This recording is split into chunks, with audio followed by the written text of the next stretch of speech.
안녕하세요. 구약개론 강의를 맡은 김낙신 교수입니다. 이번 마지막 제12장에서는 소선지서를 살펴보겠습니다. 소선지서는 호세아부터 말라기까지 12권이 비교적 짧은 예언서를 가리키며 소라는 명칭은 중요도가 아니라 분량에 따른 구분입니다. 유대 전통에서는 이 12책이 한두루마리에 함께 기록되어 12예언서 또는 12책으로 읽혔습니다.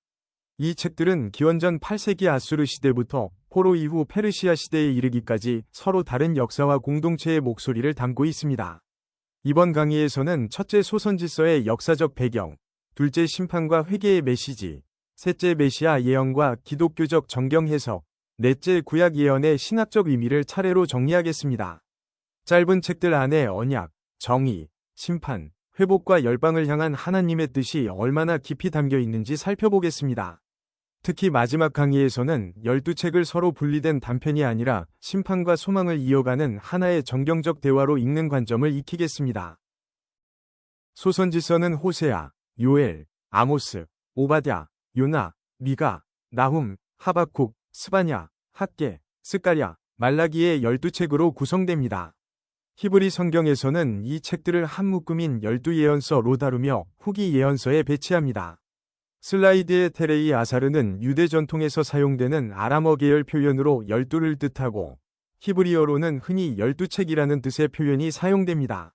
이 예언서들은 북왕국과 남왕국의 분열, 아수르와 바벨론의 팽창, 예루살렘 멸망과 포로, 페르시아 시대의 귀환 공동체까지 넓은 시대를 반영합니다.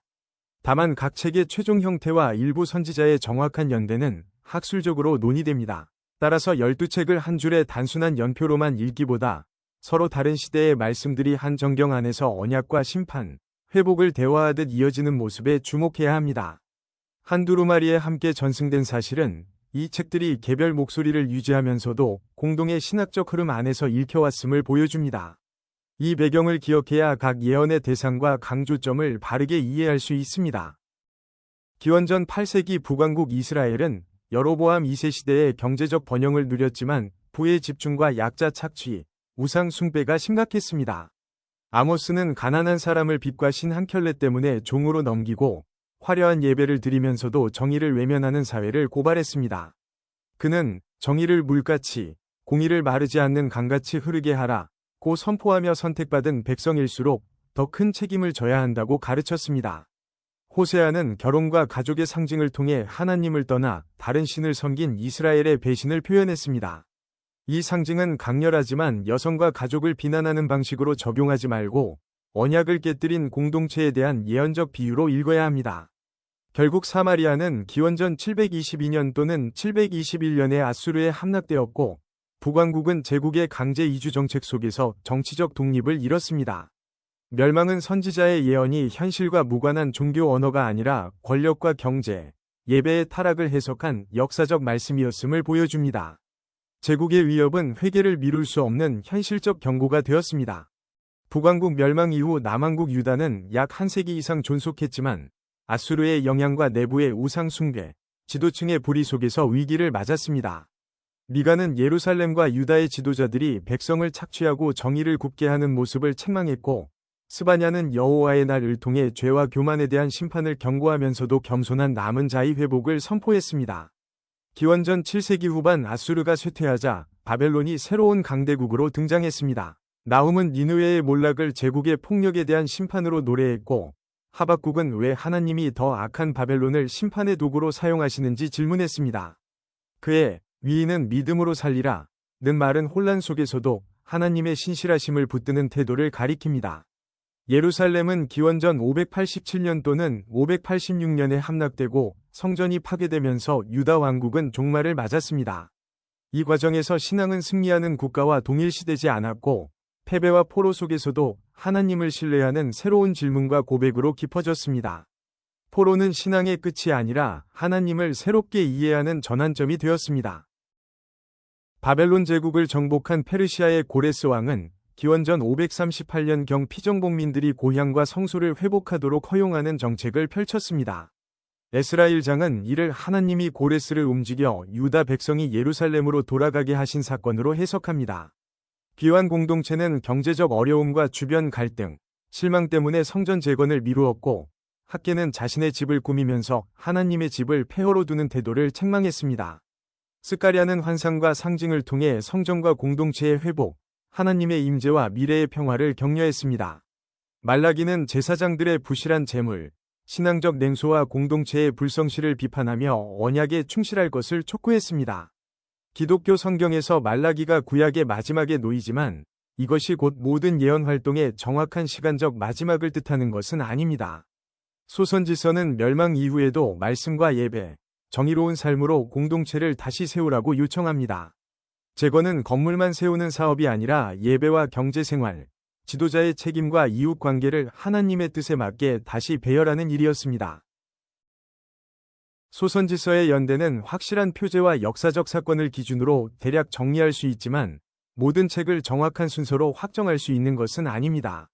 아모스, 호세아와 미가는 주로 기원전 8세기 아수르 위기와 연결됩니다. 나훔, 하박국, 스바냐는 대체로 기원전 7세기 후반부터 6세기 초의 아수르 몰락과 바벨론 부상을 배경으로 읽힙니다. 학개와 스가랴 1에서 8장은 다리오 왕의 연대가 기록되어 있어 기원전 520년대 성전 재건 시기와 비교적 분명하게 연결되고 말라기는 포로 후기 페르시아 시대에 놓입니다.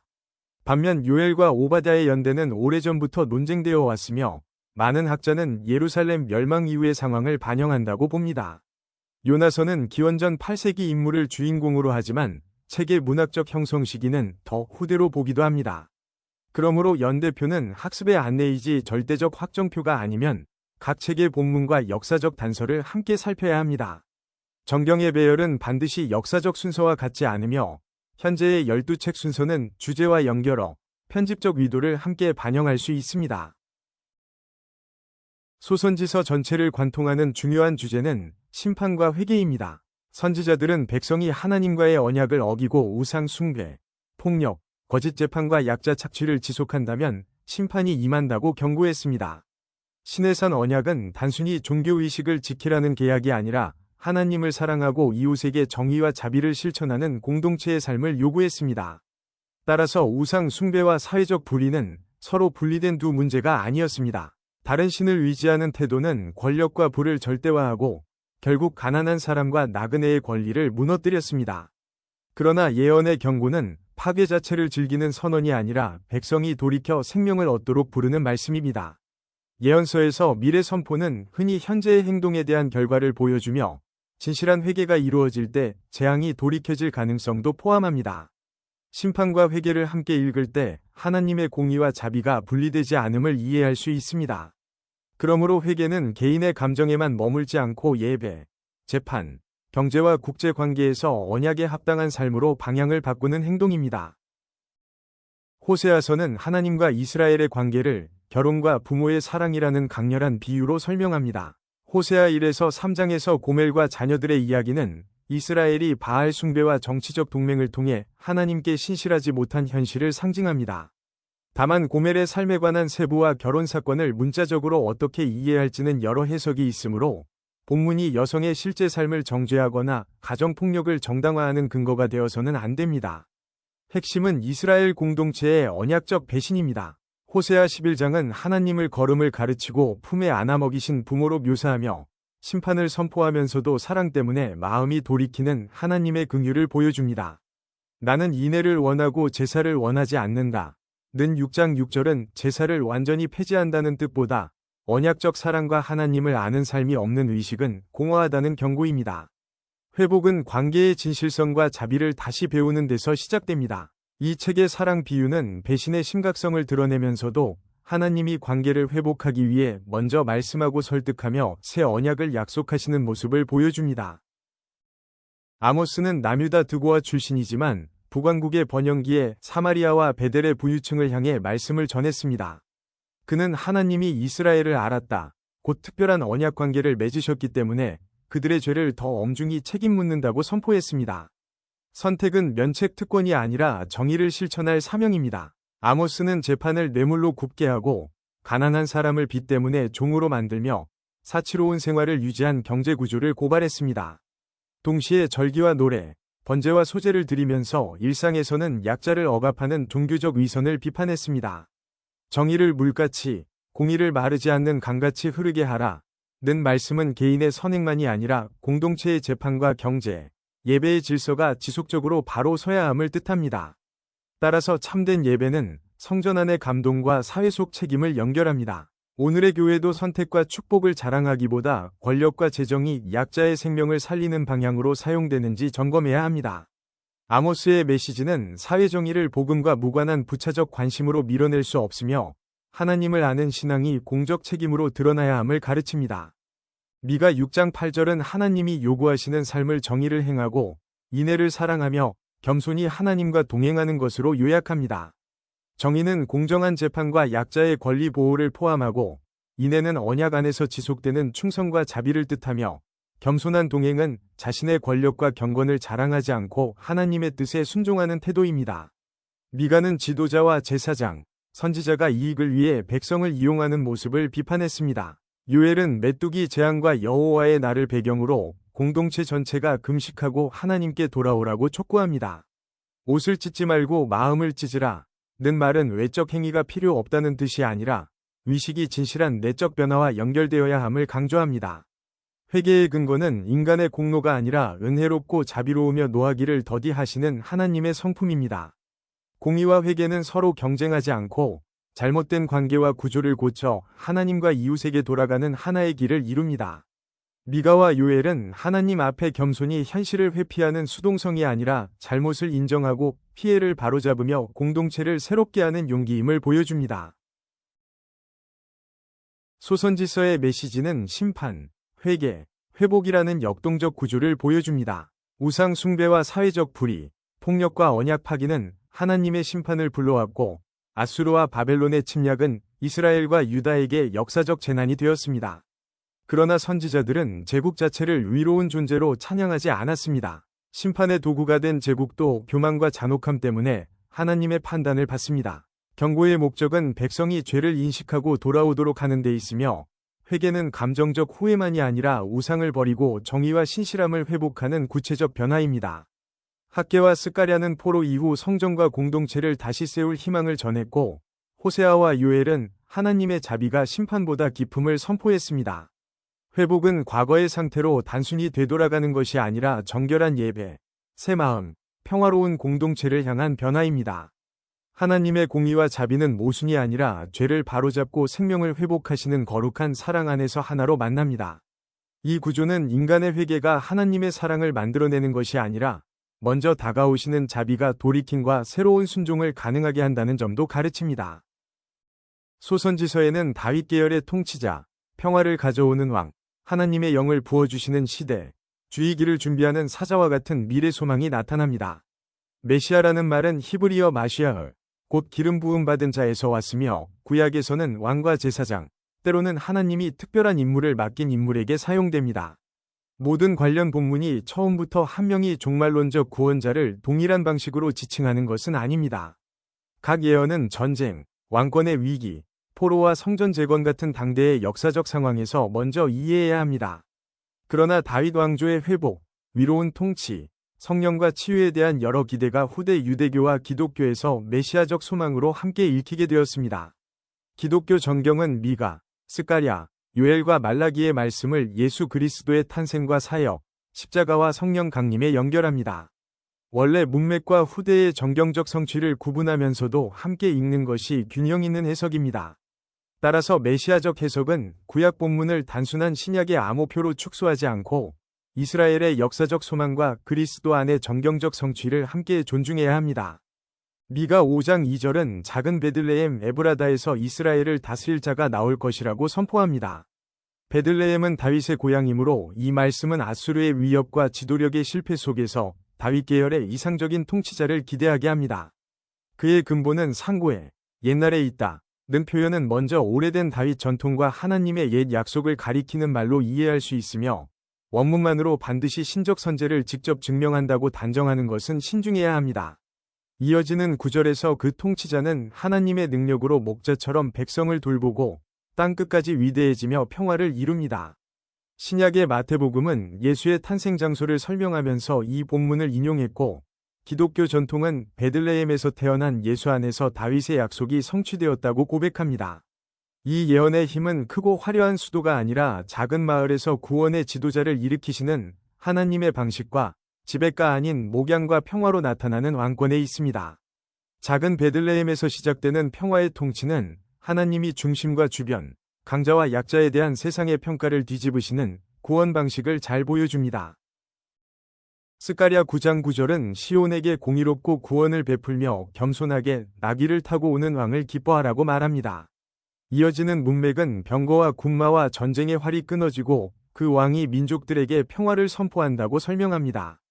그러므로 나귀는 단순히 가난함의 표시가 아니라 폭력적 제국의 군사력과 대조되는 평화로운 왕권을 상징합니다. 복음서들은 예수의 예루살렘 입성을 이 본문과 연결합니다. 스가랴 12장 10절이 찌른 자는 히브리어 문법과 사본 전승이 복잡하여 원래 대상에 관한 여러 해석이 있으며 신약 요한복음은 이를 십자가의 예수와 연결합니다. 11장의 은 30과 거부된 목자 역시 먼저 스가랴서 안에서 실패한 목자와 백성의 관계를 상징하고 마태복음에서 유다의 배신 이야기와 정경적으로 다시 읽힙니다. 따라서 이 본문들을 단순한 아모식 예언으로만 보지 말고 겸손한 왕과 거부된 목자, 회개와 애통이라는 신학적 흐름 안에서 이해해야 합니다. 이런 다층적 읽기는 스가랴의 본래 메시지를 존중하면서 복음서가 그 상징을 예수의 삶과 죽음 안에서 어떻게 새롭게 해석했는지도 보여줍니다. 요엘 2장은 하나님이 모든 육체에 영을 부어 자녀, 노인과 젊은이, 남종과 여종이 예언하고 꿈과 환상을 보게 될 것이라고 선포합니다. 이는 예언적 은사가 왕과 제사장 같은 소수 지도자에게만 제한되지 않고 성별과 세대, 사회적 지위를 넘어 공동체 전체로 확장되는 비전입니다. 사도행전 2장에서 베드로는 오순절 성령 강림을 설명하며 이 말씀을 인용하고 기독교 전통은 이를 새 언약 공동체의 시작과 연결합니다. 말라기 3장 1절은 주의기를 준비하는 사자와 갑자기 성전에 임하는 주를 말하며 사장은 여호와의 날 전에 엘리야를 보내겠다고 약속합니다. 복음서는 세례 요한을 길을 준비하는 사자와 연결하고 예수의 오심을 성전 방문의 성취로 읽습니다. 위로운 해와 치료의 광선은 먼저 하나님을 경외하는 이들에게 심판 이후 치유와 회복이 임한다는 상징입니다. 성령과 예비자, 치유의 약속은 하나님이 새로운 시대를 준비하신다는 희망을 보여줍니다. 성령의 보편적 선물과 길을 준비하는 사자의 이미지는 구원이 한 지도자의 업적에만 머물지 않고 말씀을 듣고 응답하는 공동체를 세운다는 뜻도 담습니다. 소선지서의 메시아적 기대는 왕적 통치, 겸손과 고난, 성령의 선물, 치유와 공동체 회복이라는 여러 모습으로 나타납니다. 미가의 베들레헴 통치자는 다윗 왕조의 기억을 새롭게 하며 목자처럼 평화를 이루는 왕을 기대하게 합니다. 스가랴의 나귀 탄 왕은 군사적 지배가 아니라 공의와 평화로 통치하고 거부된 목자와 찌른 자의 이미지는 구원이 애통과 희생을 통과할 수 있음을 보여줍니다. 요엘의 영부음은 하나님의 말씀이 특정 신분에 독점되지 않고 공동체 전체에 주어지는 시대를 바라보며 말라기의 예비자와 위로운 해는 심판과 동시에 정결과 치료가 임할 것을 약속합니다. 이 본문들은 각기 다른 역사적 상황과 문학적 기능을 가지므로 모두를 처음부터 하나의 공식으로 평평하게 만들면 안 됩니다.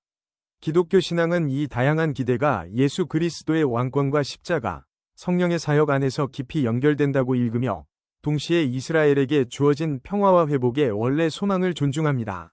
네 가지 이미지를 함께 읽으면 메시아적 구원이 정치 권력의 교체만이 아니라 예배, 사회 정의, 인간의 내면과 열방의 평화까지 새롭게 하는 비전임을 알 수 있습니다. 구약의 예언은 단순히 먼 미래의 날짜와 사건을 마치는 행위가 아닙니다. 선지자는 히브리어로 나비라고 불리며 그 정확한 어원은 확정하기 어렵지만 성경에서는 하나님의 부르심을 받아 말씀을 전하는 사람을 가리킵니다. 선지자들은 왕국의 번영과 전쟁, 사회적 갈등과 예배의 타락을 언약의 관점에서 해석하고 현재의 삶이 어떤 미래를 낳는지 선포했습니다. 예언에는 미래에 대한 약속과 경고가 포함되지만 중심은 백성이 지금 하나님께 돌아오고 정의를 행하도록 촉구하는 데 있습니다.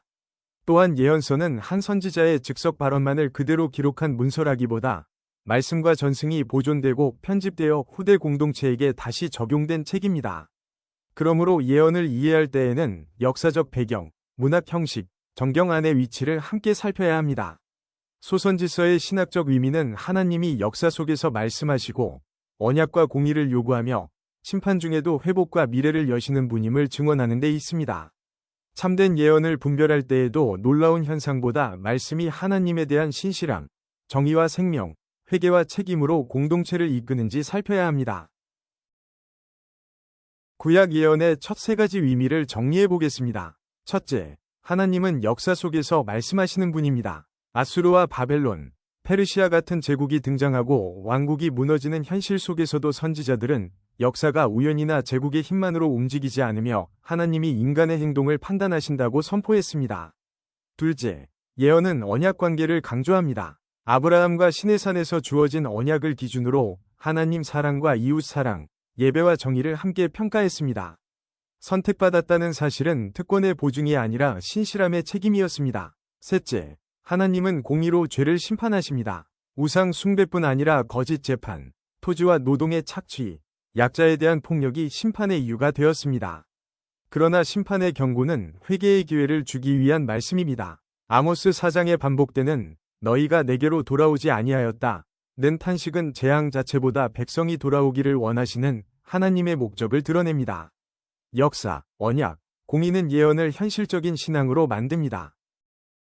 나머지 네 가지 의미도 살펴보겠습니다. 넷째, 하나님은 자비로 회복하십니다. 호세아의 사랑, 아모스의 다윗 장막 회복, 스가랴의 예루살렘 소망은 심판이 하나님의 마지막 말이 아님을 보여줍니다. 남은 자는 자신을 우월하게 여기는 소수가 아니라 은혜로 보존되어 다시 사명을 맡은 공동체입니다. 다섯째, 예언은 메시아적 기대를 형성합니다. 다윗 계열의 위로운 통치자와 겸손한 왕, 예비자와 치유의 약속이 후대의 구원 소망을 풍성하게 했습니다. 여섯째, 선지자들은 하나님 나라의 비전을 제시합니다. 민족들이 하나님의 길을 배우고 전쟁을 멈추며 함께 예배하는 미래는 하나님이 이스라엘만이 아니라 열방의 주권자이심을 보여줍니다. 일곱째, 예언은 현재의 윤리적 삶을 요구합니다. 정의, 인애와 겸손은 개인의 성품뿐 아니라 공동체의 경제와 정치, 예배를 변화시켜야 합니다. 미래 소망은 현실 도피가 아니라 오늘을 책임있게 살아갈 힘이 됩니다. 이 네 주제는 미래의 구원을 기다리는 믿음과 현재의 사회적 책임이 분리될 수 없으며 소망이 클수록 오늘의 순종도 구체적이어야 함을 가르칩니다.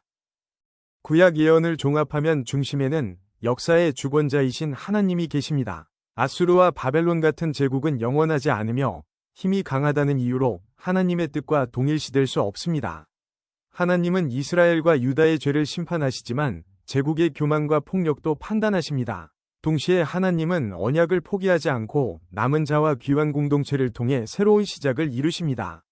소선지서의 예언은 말씀, 언약, 공예, 자비, 메시아적 기대, 하나님 나라와 윤리적 삶을 하나의 흐름으로 연결합니다. 이 신학은 사건을 미리 맞히는 능력보다 역사 속에서 하나님의 뜻을 분별하고 책임있게 응답하는 믿음을 강조합니다. 오늘날에도 국가와 시장, 종교제도를 절대화하지 말고 모든 권력을 하나님의 정의 아래에 성찰해야 합니다. 또한 심판의 말씀을 다른 사람을 정죄하는 도구로 사용하기보다 먼저 공동체의 회개와 약자 보호, 평화의 실천으로 받아들여야 합니다. 역사의 주권에 대한 믿음은 현실을 외면하지 않고 희망 가운데 행동하게 합니다. 이것이 소선지서를 과거의 심판 기록이 아니라 오늘의 교회와 사회를 비추는 살아있는 말씀으로 읽어야 하는 이유입니다. 마지막으로 소선지서의 주요 신학 주제를 정리하겠습니다. 첫째, 언약과 신실함입니다. 호세아와 말라기, 스가랴는 하나님과의 관계가 예배 의식만이 아니라 사랑과 충성, 공동체의 책임으로 나타나야 함을 가르칩니다. 둘째, 사회적 정의입니다. 아모스와 미가는 가난한 사람을 억압하는 경제와 거짓 재판을 비판하며 참된 신앙이 공의로운 사회를 만들어야 한다고 선포합니다. 셋째, 심판과 희망입니다. 죄는 실제 결과와 심판을 가져오지만 하나님은 회개하는 백성을 용서하고 새로운 공동체를 세우십니다. 넷째, 메시아적 소망입니다. 베들레헴의 통치자, 겸손한 왕, 성령의 부으심과 예비자의 약속은 하나님의 최종 구원을 기다리게 합니다. 12책은 서로 다른 시대와 목소리를 지녔지만 하나님이 공의와 자비로 역사를 이끄시며 자기 백성과 열방을 회복하신다는 증언으로 연결됩니다. 마지막 강해까지의 모든 내용이 구약 성경을 하나님의 구원 역사와 오늘의 책임 속에서 읽는 든든한 기초가 되기를 바랍니다. 지금까지 구약개론 12강의를 끝까지 함께해 주셔서 진심으로 감사합니다.